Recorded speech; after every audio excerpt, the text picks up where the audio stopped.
In this video, I'll be showing you step by step how to send a statement in Xero. It is super easy to do. So the first thing you need to do is open up Xero like you usually would.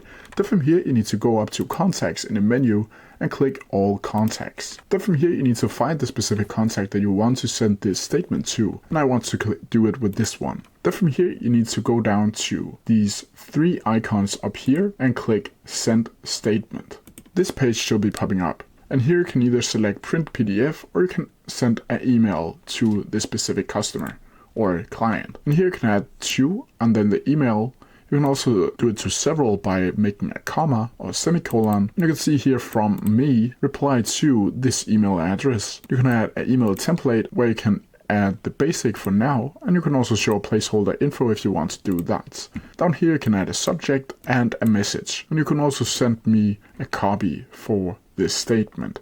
And when you're done, you simply need to click send, and then the statement should be sent. And that's how you do it. If you have any questions about it, please leave them down in the comment section below, and I'll try my best to answer them as quickly as possible.